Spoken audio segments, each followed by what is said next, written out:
is sort of it nourishes the expedition. It welcomes the explorers and it helps. She's like the ambassadress of Philippine food. The various Filipino way of cooking is like through like stir frying garlic and onions and ginger and tomatoes. All of the ingredients that you have to put on your cooking, you really have to fry it with oil. And that's very typical here in the Philippines.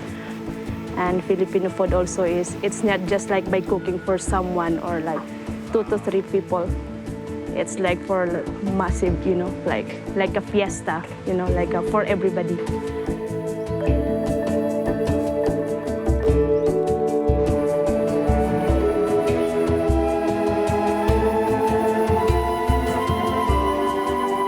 When Anne came on board, she really managed work on the boat and taught everybody that how to make sure that you're the lost boys, but you also work. Actually, this is a matriarchal society. When we have women on board, they don't take the menial position. They immediately go to the top position. Most of the girls that kind of come and work for us immediately get a position where they tell the boys what to do. Ang sinabi ko okay, it's sobrang ganda, pero pag ganito ka lang ihati muna. Behind the scene of this male-dominant company is run by women. You have Sasa, who's looking after the operations, and who's pretty much training most of the young boys in her kitchen. She plans the food. You get Rambi, who's running the foundation. We have 10 expedition leaders and 4 of them are females. It's more easy for me to work with the kids, with the young kids, because like me, I don't really, I learn it also from here. I learn a lot, and then this is what I love here. Is like I learn and then you share it, and then I'm not teaching it to them as like a teacher or something, as a mother. Anne and her kitchen is our training ground now. If you go through Anne, you go through college degree on service, time management, and work ethics.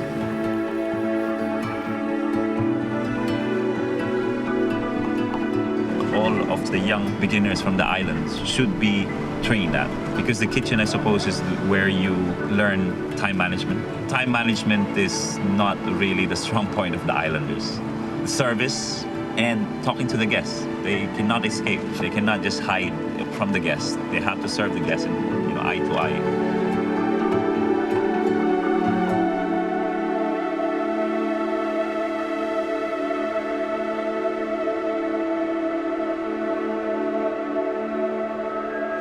On the farm, this is one of the successful projects that we did, I think, breeding pig and livestock also. So we made it like an alternative for our fish.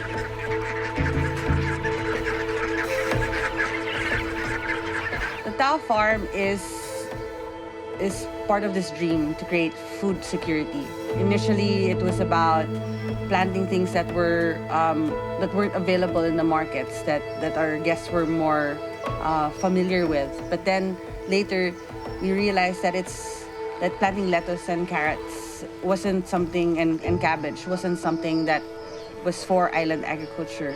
So now the farm is working to supply the boats with its needs, but it's also working towards becoming an incubator for best island agricultural practices that we can actually transfer to different communities. Before, I think it used to be about Filipino food, and now it's become about Tao food. It's taking what's around us and interpreting it different ways. So we get inspiration, or Anne gets inspiration from travel and from exchange from people who come here, and throughout discussions, it inspires her to create new things and to experiment.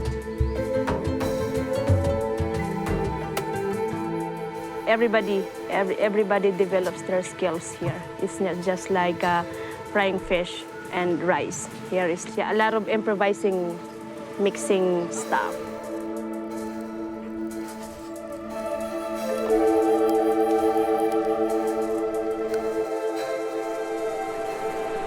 Actually, that's how we tell time, when we're serving the food.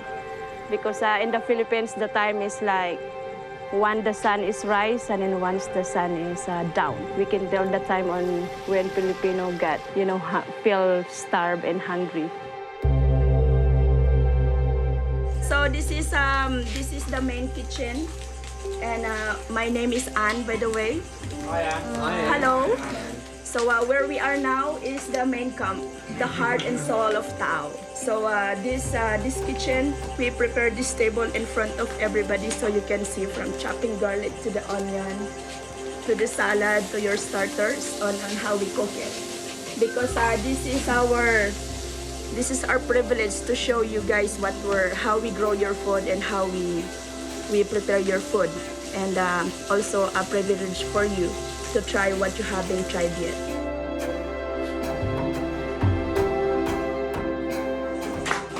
Okay, so the first, we're going to serve the starters.